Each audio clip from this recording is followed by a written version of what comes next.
তখন আপনি সজাগ হয়ে যাবেন। ডানে তাকায়া দেখবেন মাটি, বামে তাকায়া দেখবেন মাটি, উপরে তাকায়া দেখবেন মাটি। ইমানদাররা বলবে কি ব্যাপার? এবার হঠাৎ করে দেখবে দুইজন কবরে নাইমা গেছে। ইমানদারের ঘরের মধ্যে আজরাইল সালাম দিছে, ইমানদারের কবরের মধ্যে মুনকার নাকির সালাম দিবে। সুবহানাল্লাহ কয় না কেন রে? মুনকার নাকির সালাম দিবে। সালাম দেওয়ার পরে বলবে, এইভাবে বডিটা তুইল্লা বসাইবো, বসাইয়া বলবে আপনারে কিছু প্রশ্ন করব। কয় ঠিক আছে প্রশ্ন করুন।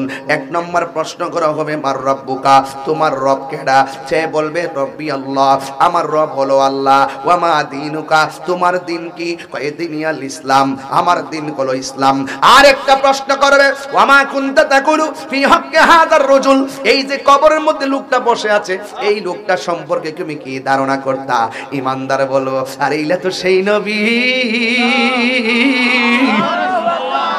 যেই নবী বলছে আল্লাহ এক, যার কথায় আমরা আল্লাহরে এক মানছি, তিনি হলেন আল্লাহর হাবিব। তখন ইমানদার রে ফেরেশতারা ডাক দিয়ে বলবে সামনে তাকাও। ইমানদার সামনে তাকাইব, তাকায় দেখবে জাহান্নামের আগুন দাউ দাউ করে আল্লাহু আকবার কোন কেন জাহান্নামের আগুন দাউ দাউ করে জ্বলতেছে। ইমানদাররা তখন ফেরেশতারা ডাক দিয়ে বলবে, আপনি যদি উত্তর দিতে না পারতেন, আপনার জন্য জাহান্নামের আগুন প্রস্তুত ছিল, আপনি উত্তর দিয়েছেন। এবার সামনে তাকায়া দেখেন, তাকায়া দেখবে জান্নাতের হাওয়া আসতেছে। আল্লাহ ডাক দিয়া বলবে ফেরেশতারা রে, ফেরেশতারা আমার প্রেমিকটা কবরে কেমনে এমন ভাবে মাটির বিছানায় থাকবে? তাড়াতাড়ি জান্নাতের ভিতরে যা। জান্নাত থেকে যাইয়া জান্নাতের একটা গালিচা লইয়া কবরে নিতে বিছাইয়া দে। ইমানদারের তল বিছনা বানাইয়া জান্নাতের গালিচাটা যখন বিছাইয়া দিব, ইমানদার তখন বিছানার মধ্যে শুইয়া যাইব। যেই মাত্র শুইয়া যাইব, ইমানদার তখন চোখের মধ্যে ঘুম ঘুম একটা ভাব আসবে। ঘুমাইতে যাইয়া তিনি এইভাবে ডান কাত হইব। যেই মাত্র ডান কাত হবে, ডান কাত হওয়ার পর সাউন্ডটা তুলে দেন, এই যখন ডান কাত হয়ে যাবে, ডান কাত হওয়ার পরে দেখবে একটা আলো জ্বলতেছে। ইমানদার বলবে, আমি একটু ঘুমামু, আমার কবরের ভিতরে তুমি কে গো? বিনা তারে আলো দিতেছো, তুমি কে না? এবার আলোটা ডাক দিয়ে বলবে, আমারে চিনো না? আমি কে জানো নি? আমি কইলাম তোমার দুনিয়ার সব নেক আমল। ওয়াবাশশিরিল্লাযীনা আমানু ওয়া আমিলুস সালিহাতি আন্না লাহুম জান্নাতিন তাজরি মিন তাহতিহাল আনহার। তুমি আমারে চিনো না? আমি হইলাম তোমার দুনিয়ার নেক আমল। এবার ইমানদার বড় খুশি হয়ে গেছে। ইমানদার তখন আবার বাম কাঁধে শুইব। বাম কাঁধে শুইয়া দেখবে আরেকটা নূরের বাতি জ্বলতেছে, আরেকটা নূরের বাতি জ্বলতেছে। ইমানদারে বলবা, তুমি আমার কেডা? তুমি কে গো? ওই আলোটা ডাইরেক্ট বলবে, আমরা দুনিয়ার কোনো চাঁদের আলো না, আমরা দুনিয়ার কোনো সূর্যের আলো না। আমি কেডা জানোনি? আমি হইলাম তোমার দুনিয়ার কোরআন তেলাওয়াত। দুইজন দুই দিক দিয়ে আলো দিয়ে দিব। ইমানদার কবরের মধ্যে ঘুমাইয়া যাইব। এ বন্ধু রে, ও বন্ধু, কি দিয়া ওয়াজ বুঝাইতা? আমার একটু বাংলা বুঝাইয়া দিয়া যায়। আমার নবী একদিন গুরুস্থানের মধ্যে গেছে।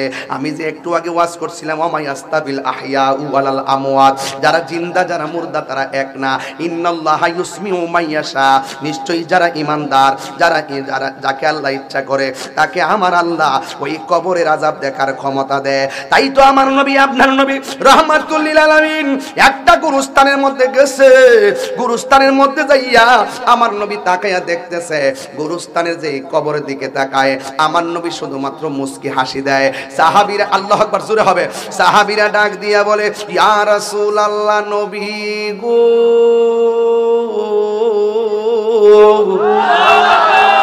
মায়ার নবীজি, আপনি গুরুস্থানের মধ্যে এসেছেন, আপনি কেন মুস্কি মুস্কি হাসতেছেন? আপনারা জবান খুলে কোন আমার নবী কবরের আযাব দেখার ক্ষমতা আছে না নাই? আল্লাহ বলছে, ইন্নাল্লাহা ইউসমিউ মাইয়াশা, আল্লাহ যার ইচ্ছা করে কবর আযাব দেখার সুযোগ দেয়, শোনার সুযোগ দেয়। আমার নবী, আপনার নবী সাহাবায়ে কেরামকে ডাক দিয়া বলে, ও সাহাবায়ে কেরাম, আমি যেই গুরুস্থানের মধ্যে এসেছি, আমি তাকায়া দেখতেছি ওই গুরুস্থানের প্রত্যেকটা মানুষ জান্নাতের গালিচার মধ্যে ঘুমাইতেছে। হ্যাঁ বন্ধু, ও আল্লাহ, ও আল্লাহ গো, এই দুনিয়ার দিগির পারে গুরুস্থানটা বুকে লইয়া তোমার দরবারে ফরিয়াদ করি। এই গুরুস্থানে অনেকের দাদা শুয়া রইছে, এই গুরুস্থানে অনেকের দাদি শুয়া রইছে, এই গুরুস্থানে অনেকের নানা শুয়া রইছে, এই গুরুস্থানে অনেকের মা বাপ শুয়া রইছে। এই মাহফিলটার উসিলাই তাদের পিঠের নিচে তাদের পিঠের নিচে তাদের পিঠের নিচে জান্নাতের গালিচা বিছায়া দাও। চিৎকার মাইরা কি আল্লাহু আকবার বলা যাবে না? কিন্তু আমার নবী আরেকটা কবরের সামনে গেছে, যাইয়া চোখের পানি ফালাইয়া ফালাইয়া নবী কাঁদতেছে। সাহাবীরা ডাক দিয়া বলে, ইয়া রাসূলুল্লাহ, সব কবর দেইখা দেইখা মুস্কি হাসি দিছেন, ইয়া রাসূলুল্লাহ এখন কেন কবরটা দেইখা কেন চোখের পানি ফালাইয়া কান্দেন? আপনারা জবানটা খুললে কোন আমার নবী দেখার ক্ষমতা আছে না নাই? আমার নবী বলে, ফেরেশতারা রে তাড়াতাড়ি বাজারে যা, বাজারে যাই একটা এলান করে দে, ওই বাজারের ভিতরে মানুষদেরকে যায় বলবা এই গুরুস্থানের ভিতরে কে কে লাশ দাফন করেছে, আপন জনরা যেন তাদের কবরের বরাবর দাঁড়ায়া যায়। এবার যখন সাহাবীরা ঘোষণা করলো সব মানুষ গুরুস্থানে আইসা যার যার আপন জনদের কবরের বরাবর দাঁড়ায় গেছে, আর সাহাবীরা অপেক্ষা করতেছে ওই কবরের কাছে কে আসে, যে এই কবরের কাছে আমার নবী চোখের পানি ফালায়া কাঁদছেন। নবী আমার কেন কাঁদলেন আর এই কবরটা কার দেখার জন্য তারা অপেক্ষিত। হঠাৎ করে তাকায়া দেখতেছে লাঠি ভর কইরা কইরা একটা বুড়া মহিলা ওই কবরের পাশে দাঁড়ায় গেছে। জোরে জোরে কি আল্লাহু আকবার বলা যাবে না? নবী আমার ডাক দিয়া বলে, মা গো মা, এই কবরের পারে দাঁড়ায়া কাঁদতেছে, এই কবরের পারে যে আপনি দাঁড়াইলেন আমি নবী জানতে চাই এই কবরটা কার? ডাক দিয়া বলে, এই কবরটা আমার সন্তানের কবর। ওই এই কবরের সন্তানটা কেমন আছে আপনি জানেননি? কই না আমি জানি না, আল্লাহ এবং তার বন্ধু নবী ভালো জানে। আমার নবী ডাক দিয়া বলে, মা এই কবরে যদি আপনার সন্তান থাকে, এই গুরুস্থানে সবার বডির নিচে জান্নাতের গালিচা, একমাত্র আপনার সন্তানের নিচে জাহান্নামের গালিচা। এই কথা যেই মাত্র মা দুঃখিনী শুনছে, শোনার পরে কান্না না কইরা মুস্কি মুস্কি হাসতেছে। নবী আমার ডাক দিয়া বলে, মা আপনি কেন হাসতেছেন? কই আমার সন্তান আযাবে আছে, আল্লাহ আমার বদদুয়া কবুল কইরা বালাইছে। এই সন্তানটার আমি 10 মাস 10 দিন গর্ভে ধারণ করেছি, আমি ঘুমাইয়ে গেছি, আমার সন্তান আমার পেটে লাথি দিছে, সারা রাত আমি কান্দা কান্দা রাত্র পুয়াইলাম, কিন্তু আমি কাউকে কান্নার রহস্য বলি নাই। চোখের পানি মুছে মুছে আমি সামনে কথা বলতাম। খাবারের প্লেট নিয়ে বসছি, আমার সন্তান আমারে পেটের মধ্যে লাথি মারছে। ওই লাথি মারার পর আমার প্লেট আমি না খাইয়া রাইখা দিলাম, কিন্তু আমার সন্তানের এই কষ্টের কথা আমি বলি নাই। আমি তিলে তিলে সন্তানটারে প্রসব করাইলাম। প্রসব করার পরে আমারে মানুষে বলছে প্রসব করার সময় নাকি আমি বেহুশ হইয়া গেছি। আমার জাদুমণিরে প্রসব করতে যাই আমি বেহুশ হইয়া গেলাম। আমার সন্তানটারে আমি দুধে কুলে পিঠে কইরা আমি মানুষ বানাইলাম। সন্তান যত প্রতিষ্ঠিত হইতেছে, আমার বয়স হইতেছে, আমি বেকার হয়ে গেছি, আগের মতো আর আমি কাজ করতে পারি না। কিন্তু সন্তান যখন বুঝে হয়েছে, তখন সন্তান আমারে কষ্ট দেওয়া শুরু করেছে। কষ্টের মাত্রা এমন ভাবে বেড়ে গিয়েছে, আমি কষ্টের কথা কাউরে বলতে পারি নাই। শেষ পর্যন্ত কষ্টের পরিধি আমি দেয়ালে পিঠ টেকে গেছে। ওই মুহূর্তে আমি আল্লাহরে বলছি, আল্লাহ আমার সন্তানকে আমি এত মায়া করলাম, আমার সন্তান আমাকে কষ্ট দিয়েছে, আল্লাহ তুমি তারে কষ্ট দিও। আল্লাহ যে আমার বদদুয়াটা কবুল করছে, আমি ফাগুলনির ডাকটা যে আল্লাহ শুনছে, এই জন্য আমি হাসতেছি। চিৎকার মেরে কি আল্লাহু আকবার বলা যাবে না? তার দ্বারা প্রমাণ হয়ে গেল মা বাবা বদদুয়া দিলে কবুল হয় কি হয় না? আরো জোরে বলা হয় কি হয় না? ওই মা বাবা বদদুয়া দিয়েছেন। এবার আমার নবী আল্লাহর ডাক দিয়ে বলে, আল্লাহ মহিলাটা তো সন্তানের কষ্টের আওয়াজ শুনে নাই, মহিলাটা তো সন্তানের কষ্ট দেখে নাই, আমি নবী কষ্ট দেখেছি, তোমার কাছে ফরিয়াদ করি তুমি ওই মহিলাটারে সন্তানের আযাবটা দেখায়া দাও। এবার মহিলাটার সামনে সন্তানের আযাবের স্বরূপ উন্মোচন করা হলো। ওই মুহূর্তে মা তাকায়া দেখে সন্তানটা জাহান্নামের গালিচার মধ্যে পড়তেছে আর কানতেছে। ওই কান্না দেইকা মার পাথর মন নরম হইয়া গেছে, নরম হইয়া গেছে। নবীরে ডাক দিয়া বলে, নবী গো, ও মায়ার নবী, আমি বদদুয়া দিলে যদি আমার সন্তানকে এত কঠিন শাস্তি দিব, আমি জিন্দেগি তো আমার সন্তানের জন্য আমি কষ্ট পেয়ে অভিশাপ দিতাম না। ও নবী, আল্লাহরে বলেন না আমার আল্লাহ যেন আমার জাদু মনির কবর আযাবটা হালকা কইরা দেয়, আমি আমার সন্তানটারে মাফ করে দিলাম। দেখছেন নি মা কেমন জিনিস, মা তুমি আমার আগে যেও না গো মরে, মা তুমি আমার আগে যেও না গো মরে। আমি কেমন করে দেব মাটি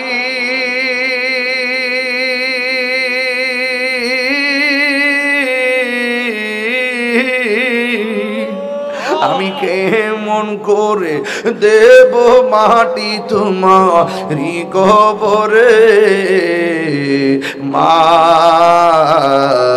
তুমি আমার আগে যেও না গো মরে, মা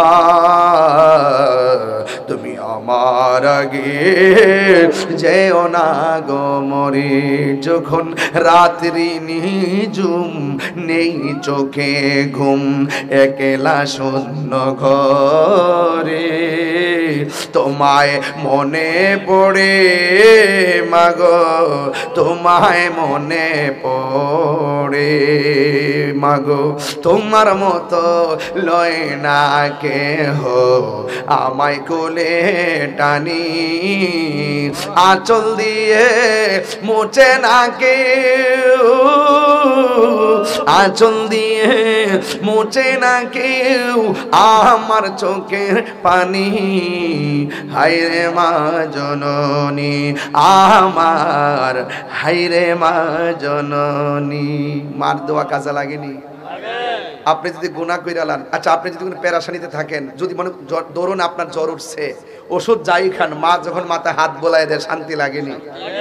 আপনি বিপদে পড়ছেন, কারোর সঙ্গে বিপদটা শেয়ার করতে পারেন না, মার কাছে কইলে মনটা হালকা হয়নি?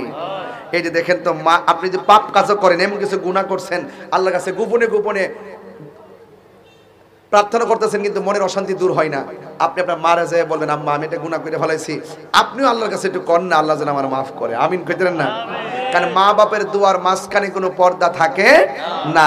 এখন যুবকদেরকে বলবো, যে পিসাব বলবে মা বাপের খেদমত লাগতো না, আমি তোর সব, এটা পিসাব না, এটা অভিশাপ। কথা কোন ঠিক না বেঠিক? আর যখন ঠিক কিনা বলেন? এই যে দেখেন একটা হাদিস বইলা দিয়া যায়, আমার পোলাপান্ডি কি সজাগ আছে ইনশাল্লাহ? একটা হাদিস কি বলবো ভাই, একটু খেয়াল করেন, দেখেন একটু খেয়াল করেন। আন ইবনে আব্বাস রাদিয়াল্লাহু তাআলা আন্নাহু আতাহু রাজুলুন, হযরত ইবনে আব্বাস থেকে বর্ণিত, তিনি বলেন এক ব্যক্তি হযরত ইবনে আব্বাসের কাছে আসলেন, ফাকালা, এসে বললেন, ইন্নী খাতাবতু ইমরাতান, অবশ্যই আমি একটি মেয়েকে বিয়ের প্রস্তাব দিয়েছি, ফা আবাত আন তানকিহানি, মেয়েটা আমার প্রস্তাব প্রত্যাখ্যান করেছে, বিয়ের মধ্যে রাজি হয় নাই। ও খাতাবাহা গায়রি, একটু পরে আরেকটা ছেলে মেয়েটাকে বিয়ের প্রস্তাব দিল, ফা আহাব্বাত আন তানকিহাহু, শুধুমাত্র বিয়ের প্রস্তাব দেওয়ার পরেই মেয়েটা রাজি হয়ে গেছে। ফাগিরতু আলাইহা ফাকাতালতুহা, তখন আমি কি করেছি, এমন রাগান্বিত হয়েছি, রাগান্বিত হইয়া যে মেয়েটা আমার প্রস্তাবে রাজি হলো না, আরেকজনের প্রস্তাবে রাজি হলো, তখন আমি মেয়েটাকে হত্যা করেছি। হত্যা করার পরে আমি কি করেছি, তখন আমি না ফাহাল্লি মিন তাওবাতিন, আয়েশা বলতেছে, হে ইবনে আব্বাস, আমার জন্য তওবার কোনো দরজা কি খোলা আছে? কলা ইবনে আব্বাস রাদিয়াল্লাহু আনহু বলেন, উম্মুকা হাইয়াতুন, তোমার মা কি বেঁচে আছে? কলা শাবাব, মানে শাবাব আর কি, যুবক বলল, লা, আমার মা বেঁচে নাই। কলা ইবনে আব্বাস বললেন, তুব ইলাল্লাহি আযজা ওয়া জাল্লা, তুমি আল্লাহর কাছে তওবা করো, ওয়া তাকাররাব ইলাইহি মাস্তাতাআতা, যদি তুমি তওবা করো, এমন আছে তোমার প্রচেষ্টার দ্বারা আল্লাহ নৈকট্য লাভ করতে পারো। ফাযাহাবতু ফাসআলতু, ওই হযরতে আতা ইবনে ইয়াসার বলতেছেন, এই যখন বস্তা ফাযাহাবতু, আমি গিয়েছি, ফাসআলতু ইবনে আব্বাসকে প্রশ্ন করেছি, লেমা সাআলতাহু আন হায়াতিন উম্মিহি, ছেলেটা বলছে আমি একটা মেয়ে মেরে ফেলছি, আপনি বলতে পারেন যে আল্লাহর কাছে তওবা করো, আপনি কেন বললেন তোমার মা বেঁচে আছেনি?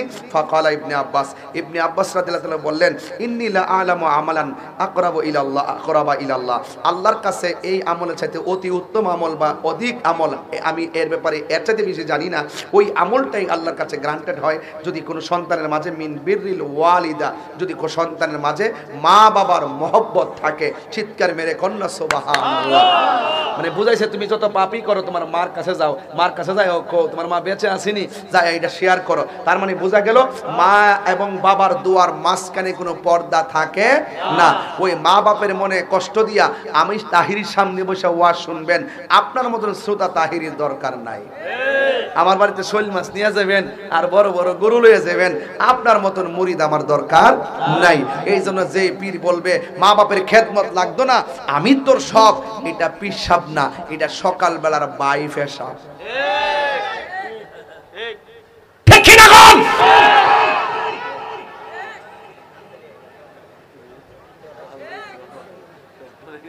আছে কিনা বলেন?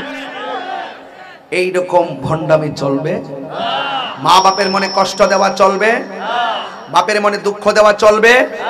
চলবে না। এই জন্য যুবক ভাইরা আমার, দুইটা বিষয়ে কথা বললাম। কবর বড় সাংঘাতিক জায়গা। রাসূল বলছেন বেনামাজি হইয়া কবরে গেলে তিনটা শাস্তি অবধারিত। 1 নম্বর, কবরটা ছোট করে দেওয়া হবে। 2 নম্বর, কবরের ভিতরে জাহান্নামের আগুনের স্ফুলিঙ্গ ঢুকিয়ে দেওয়া হবে।